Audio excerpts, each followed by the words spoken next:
she's engaged elsewhere and she couldn't be able to be with us. And that is why I'm taking the podium in her stead. To the delegates present, Advocate Masuku, Ngcobo, and Wezi were there. Colleagues from National, led by Dr. Langa, Prof. Mabusela, Prof. Kamede, colleagues who are senior managers in the department, colleagues who are managers in our circuits and schools, organized labor, SGP associations and other guests that are invited, all officials of the department. Indeed, it's an honor and privilege for me to be accorded this opportunity to address this very important gathering, where we're reflecting and equally taking stock of what we should do to ensure that education outcomes continue to be better in our rural schools. It is even more gratifying that out of many programs and initiatives that we have dedicated to improving rural education, we've found another vehicle in the National Framework for Rural Education campaign. One of the most important aspects of this event is that it comes hot on the heels of a historic achievement scored by this department in our National Senior Certificate, which saw the province obtaining 83% pass rate and coming third in the country for the first time. And in that achievement, our rural districts really flew our flag very high as KZN department, including these very districts where we're in, that is Umkhanyakude district. But all our districts, all of them, all 12 of them have some rural aspects in them. Even Umlazi district, even Ngcobo district, where people would think that because you're Umlazi district, you are like any metro district in Gauteng. Umlazi district, for instance, has the Mbombo side, the Mfume side, which is just as rural. Ilembe district might have, Ilembe district is basically completely rural, inclusive of places like Ndwedwe and other areas. And what we saw there is that those circuits and CMCs that are in deep rural areas actually flew our flag very high. They did very well. Surprisingly so. In fact, in some districts, better than those that people would perceive as geographically better placed. If you go to King Pretoria, for example, the top circuit is Nkandla district, the top CMC. And you would think that a top circuit might be around Richards Bay, Skawini, Bandeni, but it's Nkandla.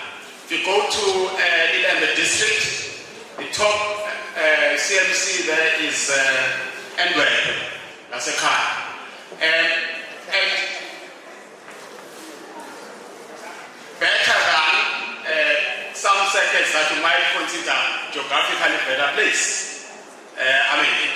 It really pains me to see that happening when it's doing better than Stanga, for example, in terms of the CMCs. So clearly, our colleagues in these rural schools, despite all the challenges that we know of, our teachers have been so dedicated that the quality of educational outcomes coming out of all our districts, particularly the rural parts of our districts, have been very good in spite of all these challenges that we have.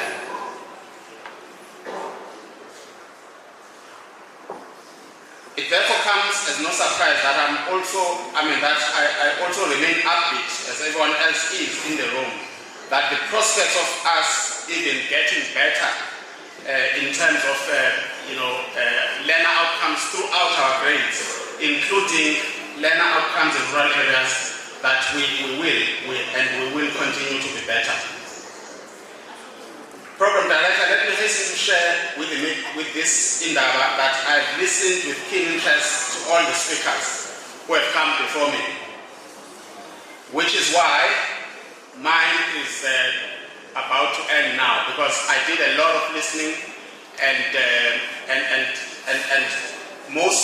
almost everything that has been said here has challenged us as management of this department to dig deeper and to think deeper about some of the issues that are being raised. Sharply raised is one issue of agriculture-focused schools. We are taking note of proposals and suggestions raised, but to that effect, we were discussing with the DDG curriculum as well as the DDG IDS that we will have a dedicated program where we will be talking to stakeholders about this concept of focus schools. And that will take the form of consultative meetings. First of all, just for stakeholders to understand what is our concept of focus schools and what is our thinking. And because it will be consultative sessions, we will also get feedback from the stakeholders, the unions, everyone in terms of what is it what is their thinking around focus schools. So these things that are being raised, I think we will package them for those consultative meetings on focus schools, not only agricultural schools, but focus schools on engineering, focus schools on technology, and so on, so that it becomes a package that seeks to, enlighten and to share with all stakeholders what our thinking is around the special schools, both from an academic perspective in terms of what curriculum, what kind of focus schools, where, why, as well as from the area of infrastructure provision as well, and the challenges and constraints that are there. But all those things you will get in those meetings. Before I pay homage to everyone who played a vital role in ensuring that this event becomes a success,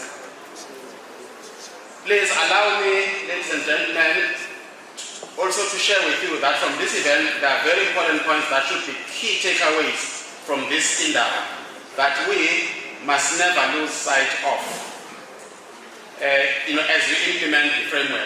Key among those is that whatever we do, we must implement the framework in a manner that is tailor-made for our province. That is tailor-made to improve access, to deal with equity issues, and more importantly, to deal with quality education in our rural schools in particular. That will only improve the results in our rural schools even beyond what they already are. But it will also instill some level of discipline and uniformity in how we do things throughout the province. Secondly, it is incumbent upon all of us to strive to provide quality and high-end level of education that responds directly to the needs of rural communities. This must be accompanied by an insatiable desire to develop citizens who are capable of adapting and realizing their aspirations in a changing world, but in different contexts where they find themselves in. Thirdly, we must ensure that this framework is always embedded in the desire to develop capable citizens. And fourthly, to take away from this event is the fact that we must ensure that development of school programs that address and make contributions to economic development in general and rural development in particular becomes something that is traceable in order for us to be able to gauge our performance as a system. It is also important that we develop a context-specific, relevant, sustainable strategies to deal with the the momental challenges in schools, so that many generations to come will be able to measure our performance and commitments to the improvement of rural communities in general. The framework must also have a reporting mechanism. I think Mr. Bera did indicate that. Lastly, but very importantly, as we close this meeting, we must let it sink in our minds, colleagues, that we have a major responsibility to ensure that we emerge from this Indaba with a clear plan in terms of how, as a sector, we are going to go about advocating and promoting the framework in wherever we are, in pursuit of closing disparities between rural and urban schools. So practically this says to us today was just the beginning, and more work still lies ahead of us. As a parting shot, and on a lighter note, I spent a lot of time in my career in the Education Labor Relations Council.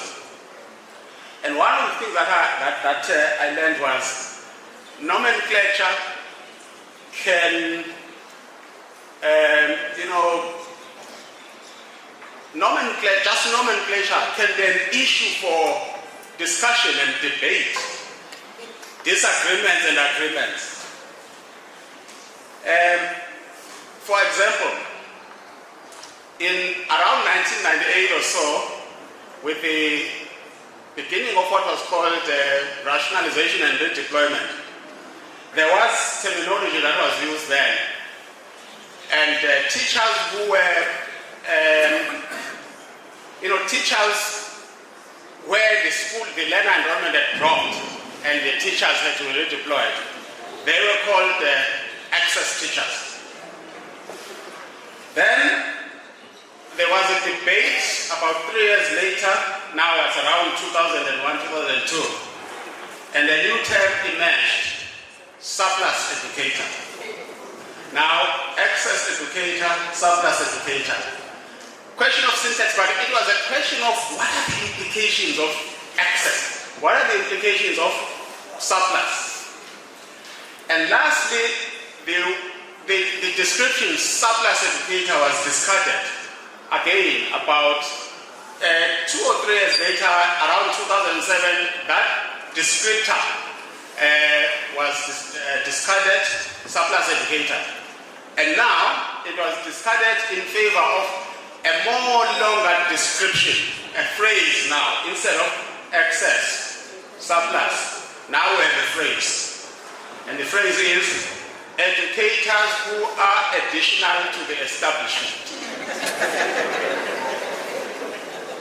Where I'm getting to is today we're talking about rural education. But Dr. Lava did raise this right at the beginning. Rural education. And what misinterpretations it can actually create, and what perceptions it can actually create, just that term, rural education. And that is why, in a few years, we'll find, instead of saying rural education, we'll say, no, not in a few years, maybe starting tomorrow, we'll say, education in rural areas, something like that. So instead of having a chief director of rural education, we will end up with a phrase which we'll coin, which won't describe it as rural education. Because once we have it, it's more like it's this as opposed to this. Whereas we have one education system, But once you say rural education, it's more like there's rural education, and then there's urban education, and there's one that is better and one that is not better. That might create that. But it's a question of terminology, but it's something that does need to be looked at. Having said the above, colleagues, I have no doubt that we are prepared and ready to implement the framework, and I hope we will be able to rise to the occasion and do all that we wish should be done to make KZN the best province. Thank you very much.